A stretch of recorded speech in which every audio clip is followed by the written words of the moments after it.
Ah, la boîte mail.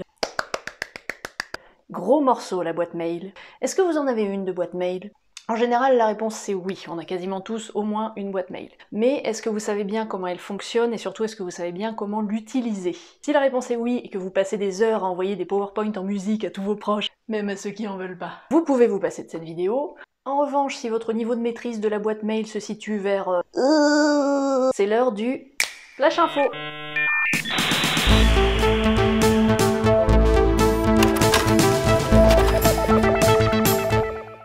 Alors, la boîte mail. On va commencer par une leçon d'anglais. Mail, ça veut dire courrier. Mail, courrier, e-mail, courrier électronique. Voilà, merci d'avoir regardé cette vidéo, abonnez-vous, à bientôt!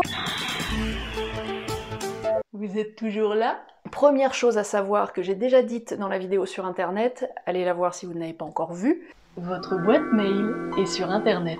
Votre boîte mail est sur internet. Pourquoi j'insiste avec ça? Parce qu'il y a beaucoup de débutants qui utilisent leur boîte mail et qui n'ont pas conscience que leur boîte mail est sur internet, n'est pas liée à votre ordinateur, votre boîte mail. Savoir que sa boîte mail est sur internet, ça veut dire savoir qu'on peut accéder à sa boîte mail de partout, de n'importe quel appareil, ordinateur, tablette, smartphone, à n'importe quel moment. Le jour où vous changez d'ordinateur, vous n'avez pas à changer de boîte mail. Vous pouvez retourner sur votre boîte mail, mais pour ça, il vous faut deux choses importantes, votre adresse mail et votre mot de passe. Encore une fois, on va simplifier, on va parler en images. Là, pour la boîte mail, l'image elle est toute trouvée, c'est celle de la boîte aux lettres. Votre boîte mail, c'est votre boîte aux lettres virtuelle, votre boîte aux lettres sur internet. Comme une boîte à lettres postale, votre boîte mail vous permet de recevoir des courriers, mais elle permet aussi d'en envoyer. Comme une vraie boîte à lettres, votre boîte mail est fermée à clé. Vous avez besoin de la clé pour accéder à votre boîte mail. Cette clé, c'est un mot de passe. Oui. Votre boîte mail est verrouillée par mot de passe. Je sais que certains ont du mal, certaines personnes ne savent pas qu'elles ont un mot de passe pour leur boîte mail. La plupart du temps, quand on ne sait pas qu'on a un mot de passe, c'est qu'on l'a créé il y a longtemps. Et vous l'avez oublié, ce mot de passe. Et vous arrivez à vous connecter à votre boîte mail parce que sur votre ordinateur, vous avez enregistré le mot de passe.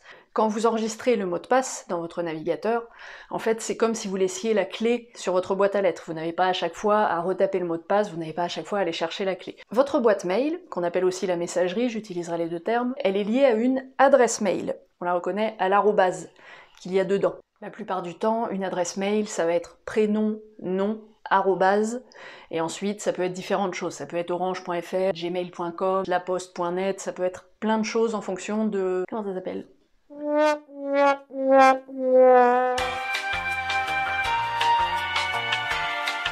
Chez qui vous créez votre adresse mail. Cette adresse mail et ce mot de passe, ce sont les deux choses qui vous permettent de vous connecter à votre boîte mail de n'importe quel ordinateur, n'importe quel smartphone, n'importe quelle tablette. Une des différences entre votre boîte mail et une boîte postale, c'est que si vous déménagez, si vous changez de maison, vous gardez la même adresse mail. Votre adresse mail, elle est liée à vous, à votre personne. Elle n'est pas liée à l'ordinateur ou au téléphone sur lequel vous l'avez créée, cette adresse. Elle est liée à vous, à votre identité. Donc où que vous soyez, vous pourrez retrouver cette adresse mail. Si vous changez de fournisseur d'accès internet, vous aurez probablement une nouvelle adresse mail. Vous avez le droit d'utiliser l'ancienne, vous n'êtes pas obligé d'utiliser la nouvelle. La nouvelle vous est fournie avec votre abonnement internet. Il n'y a pas d'obligation de l'utiliser. Vous pouvez déménager, vous pouvez changer d'ordinateur, vous pouvez changer de téléphone, vous pouvez changer de tablette, vous pouvez avoir 15 appareils chez vous, vous pourrez vous connecter sur votre boîte mail quoi qu'il arrive. Alors une fois que vous êtes connecté à votre boîte mail, en fonction du client messagerie, encore une fois, l'interface, la présentation de la boîte mail change un petit peu, mais on retrouve les mêmes grandes catégories. La zone principale, c'est la boîte de réception. C'est là que vous voyez tous les mails que vous avez reçus. Et en général, les mails que vous n'avez pas encore lus sont écrits en gras, en caractères forts. Vous pouvez dans votre boîte mail accéder aussi à tous les mails que vous avez envoyés.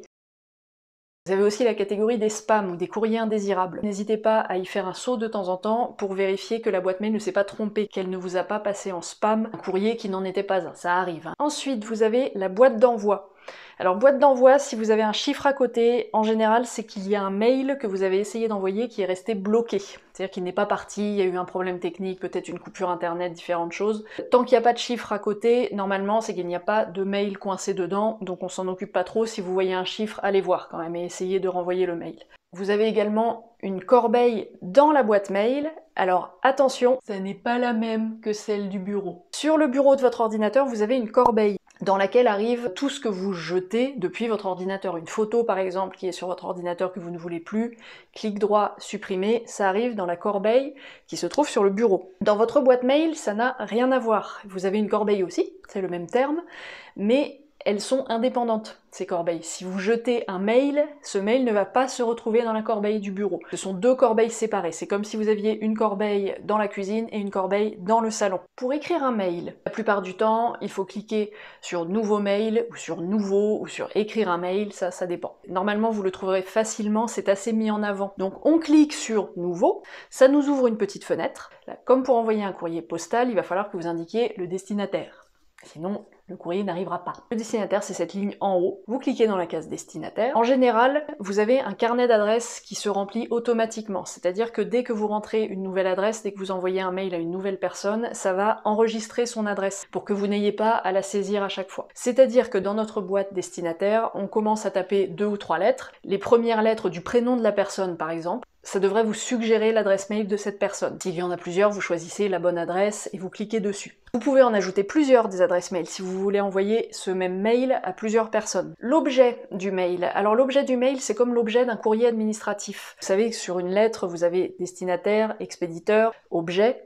C'est la même chose. L'objet, c'est un très bref résumé du courrier qui va suivre. Alors c'est surtout utilisé justement pour envoyer des courriers aux administrations, pour indiquer de quel sujet vous allez parler. Avec vos amis, avec vos proches, vous n'êtes pas obligé de mettre un objet, mais c'est toujours mieux, parce que certaines messageries filtrent les messages, et quand il n'y a pas d'objet, ça peut leur paraître suspect. Donc il vaut mieux, dans tous les cas, mettre un objet, et même c'est plus poli, indiquer un petit mot, ça peut être coucou, ça peut être bonjour, ça peut être nouvelle, ça peut être plein de choses. Et ensuite, le corps du texte, le corps de votre message, c'est cette grande partie blanche, cette page blanche que vous allez remplir avec le message que vous voulez indiquer. Ne confondez pas l'objet et le corps du texte. Je sais que certains le font, j'avoue que c'est rigolo, mais quand vous avez tout le message qui est tapé dans l'objet, au niveau visibilité, c'est pas génial. Donc il vaut mieux bien faire attention, objet, juste quelques mots, ensuite vous cliquez dans la zone de texte pour écrire votre message. Ce message, vous pouvez l'envoyer avec ce qu'on appelle une pièce jointe. Votre mail, c'est la partie écrite, c'est le corps du texte. La pièce jointe, c'est tout ce que vous allez rajouter, par exemple une photo, ou un document, si vous voulez envoyer un document administratif, une facture, un avis d'imposition, ça se mettra en pièce jointe. La pièce jointe, c'est universel, c'est toujours représenté par un petit trombone. Donc vous cliquez sur le petit trombone si vous voulez ajouter une pièce jointe. Ensuite va s'ouvrir une fenêtre qui va vous afficher tous les dossiers de votre ordinateur. Vous allez chercher là-dedans la pièce jointe qui vous intéresse, le document qui vous intéresse ou la photo. Vous faites un double clic dessus, ou clic ouvrir, et vous verrez que ça l'ajoute dans votre mail. N'envoyez pas trop vite un mail, pensez bien déjà à vous relire, ensuite à vérifier que vous avez bien mis la pièce jointe. Ça nous arrive à tous d'oublier d'envoyer la pièce jointe. Souvent le mail suivant s'appelle « Oups, c'est mieux avec la pièce jointe ». C'est pas grave, mais pensez quand même à bien vous relire. Assurez-vous qu'il n'y a pas d'erreur dans l'adresse du destinataire non plus. S'il y a une faute d'un seul caractère, ça ne va pas marcher. C'est comme si vous essayez d'envoyer un courrier à une mauvaise adresse. Si vous vous trompez de numéro, la personne ne va pas le recevoir. Voilà les principales choses à connaître sur la boîte mail, sur la messagerie. Il y aurait encore beaucoup de choses à dire, mais encore une fois, on ne va pas rentrer dans les détails techniques. Je vous mets des liens vers des articles un peu plus complets, vers des méthodes, vers des tutos pour vous créer une adresse mail. Si vous avez besoin, il en existe plein sur internet. Je vous en indique quelques-uns dans les commentaires. Et maintenant, c'est à vous!